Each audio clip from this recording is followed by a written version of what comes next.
and your mic sounds like shit. I'm just saying, your mic sounds fine. It sounds like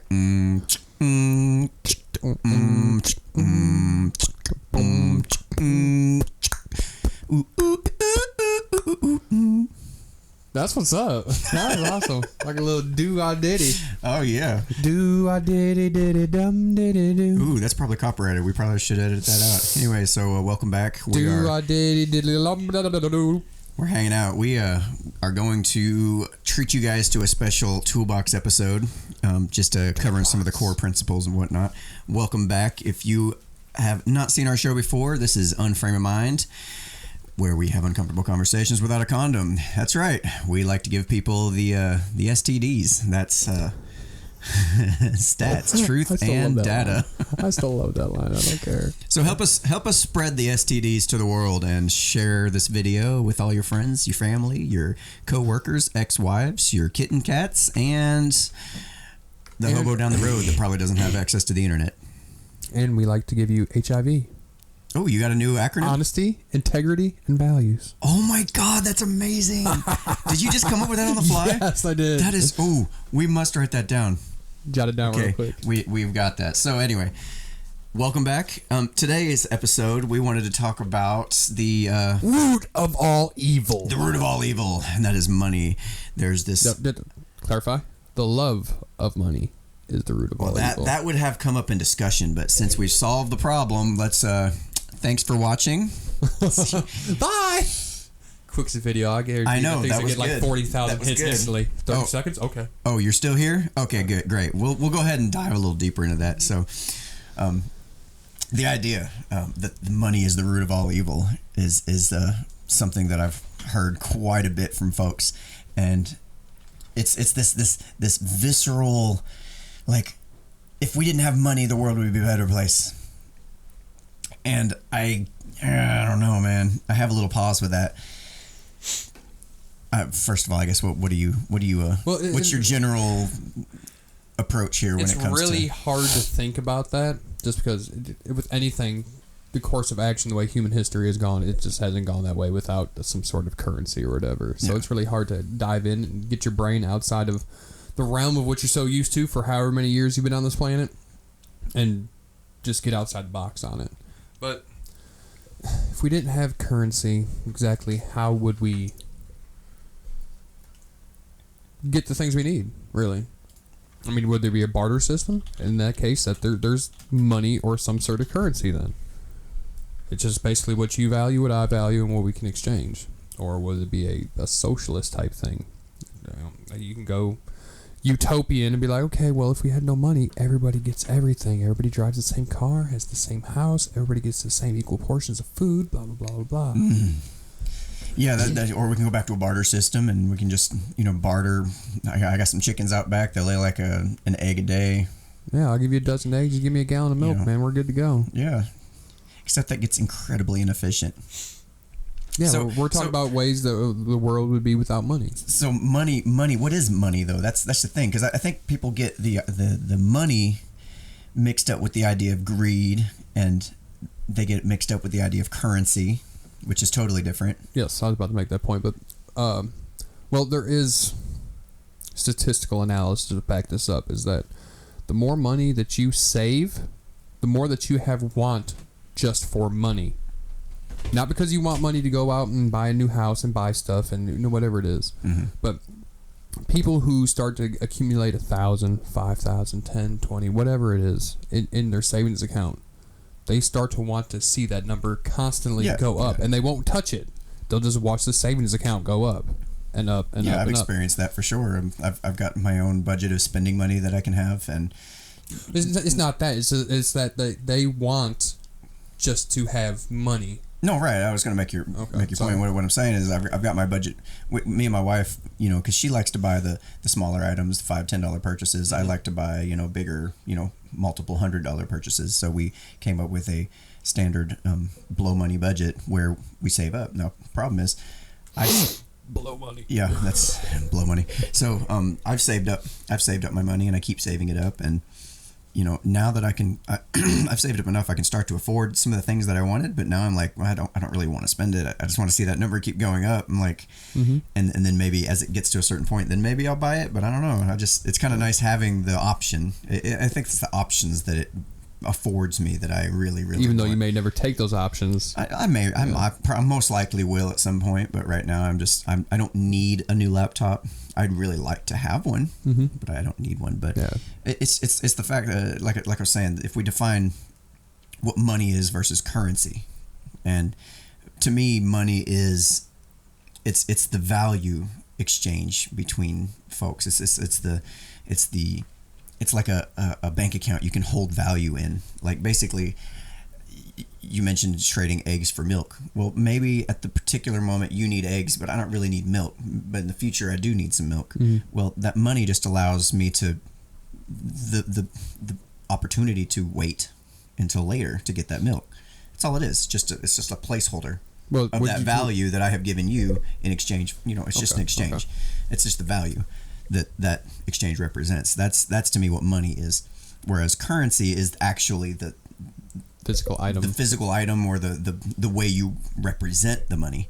Like, for example, we use the US dollar, which we have dollars and cents and coins and that kind of thing, and actual paper money, and if not, it's usually on debit. It's done in some kind of digital form, but it's all based on US currency. Now, does that make it evil? Like, that's what I'm trying to figure out, is at what point does it become evil? Like, why is there this stigma to money? Like, I got a theory, but I was just trying to pose the question first before I dive in. Well, of course, like we discussed earlier already, it's not the money itself, but I think it's not even the love for money. It just turns into greed. People want more and more and more, and they will do whatever they can to achieve that, which, in a certain mindset, okay, if you have the means of doing that. But also, there are people who take that greed a little bit too far and exploit others because of it. Yeah, does that make the money evil, or does that make the person... It makes the love of it, or the action itself, which would in turn make the person evil. Yeah, so money without principles is where you might say that evil starts to show up. Yeah. Like if I don't have any core principles guiding me, and I'm collecting money, and I'm finding a way I can just get a ton of money, and it might be exploitative. Just stick with Let's go with that. Yeah. I'm trying to figure out what the word is. Anyway, English, not our strongest subject. It might be exploitive in some fashion or another. I don't have no principles anyway. But then it gets into the part, okay, these people that are being exploited, do they know they're being exploited? And if they do know, and they don't stick up for themselves or have an issue with it, is it really a bad thing? I mean, if you don't have the principles to back you up, then we're just kind of dealing in some basically principles without anything. Yeah. I think it's the lack of principles that makes money appear to be evil. It's like blaming the gun. It's like blaming the gun for murders. To blame the money for being evil is like blaming a gun for being evil. And well, if people didn't have guns, there wouldn't be no murders. And this wouldn't happen anymore. People would behave. And similarly, I keep hearing the argument, well, if we don't have money, everything will be fine.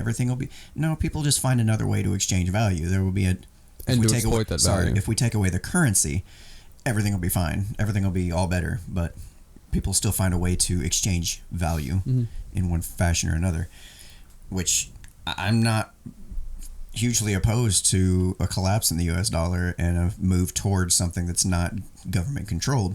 Dogecoin. Yeah, Bitcoin would be one possible alternative, or go back to something gold backed. Speaking of Bitcoin, I learned something new. Yeah, you don't have to trade just a singular Bitcoin. You can trade fractions of a singular Bitcoin. So it's basically like taking a penny and saying, "Hey, I'm gonna give you 100% of this." I didn't know that. Oh, really? Yeah. No kidding. Yeah. So a full Bitcoin is roughly right between $1,200 and $1,300 right now. No, it's not that much. Oh, it's not. No, not. I'll look it up, but it's not. Oh, holy shit! Told you. $1,250 one Bitcoin is worth, dude, in USD. So I started. Okay, so just a quick Google search. I typed in Bitcoin price. Good God, Okay, so I think we need to start. If we're going to talk about this, this needs to be kind of a whole nother episode, a Bitcoin episode. But just a general overview here. Bitcoin is a digital currency that people actually use in very much the same way they use the U.S. dollar. When I started following this stuff, the value of one Bitcoin was around $300 or $400 U.S. dollar. And it saw a very quick spike around 2014, which it shows on this graph here, and it reached about the 1,200 mark. And I watched it slowly dip back down and kind of normalize, if you will, back down around. It was probably around 700 for a long time, 4, 5, 6, 700. It was kind of somewhere around there. But I didn't know this. But good God, now that I'm looking at this, Bitcoin currently today, as of April 23rd of 2017, the price of a Bitcoin is $1,250 US. Good God, I should have bought some back a couple years ago when it was down under 5. I would have doubled my money by now. Yeah. Now, what's interesting is back in 2014, you saw a quick spike in it. That had a lot to do with, I think, a lot of news that was coming out about Bitcoin at the time, and people kind of jumped on the bandwagon all of a sudden as an investing opportunity, and then it kind of slowly dropped off. What I am noticing here on this is that there's a slow, more steady, gradual rise in the price starting around 2016 going into 2017. And what happened around 2016, 2017? Not have anything to do with the presidential elections or anything, could it? Maybe? So apparently a lot of people are having the same thought I am, that the US dollar is on its way out, that maybe they need to start putting some of their funds into other categories. I would love to be able, I actually called my 401k provider, and I asked them if there's any way we can take a portion of my retirement savings and put it into something that's not US dollar backed. If there's some other category, just to kind of diversify in case, protect against a collapse of the US dollar. And they kind of acted like I was a little crazy, like they didn't know what the heck I'm even talking about. Which I'm like, okay, I guess I'll just have to do it on my own. At any rate, far as whether it's evil though,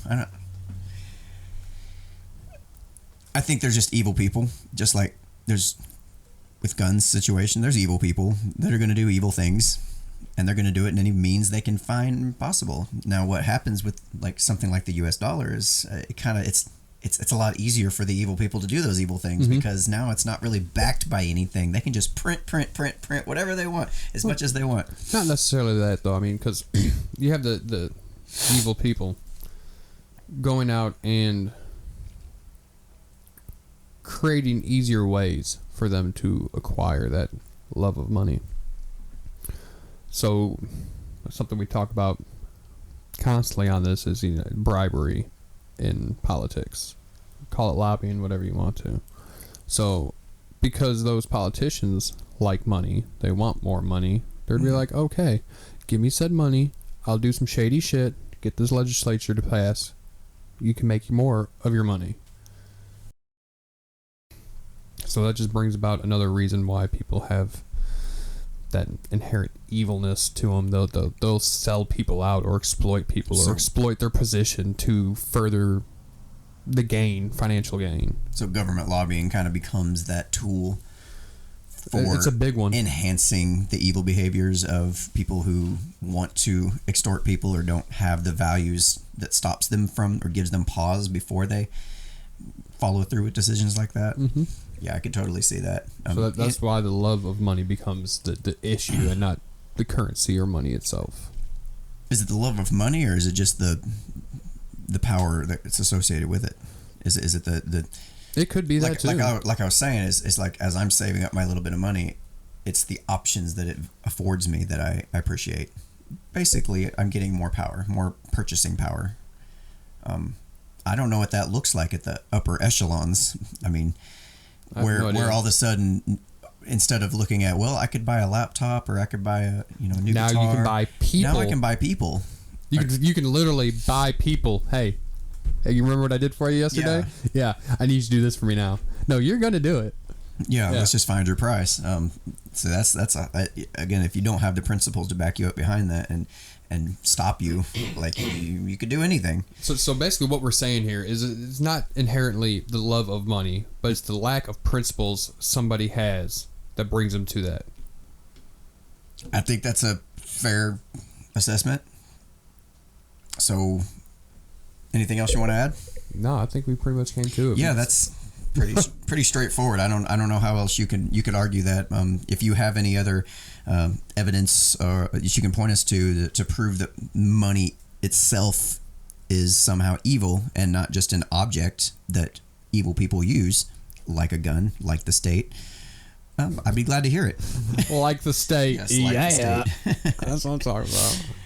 And just a reminder, we do have the fake news guide we are trying to get the word out about right now. So if you'll head over to, of course, our name doesn't come up in that. Right. If you'll head to unframeofmind.com, check out under our article section, we have the fake news guide that we're really, really trying to push and get out there, because right now it seems like the left is really controlling the narrative on what fake news is, and we have to put a stop to that. No, it's not even so much that we want to be known for this fake news guide. It's just that we want to help you. That's fair. All right. Till next time. This is where you stop the. Okay. I was just gonna hold it freeze frame for a while.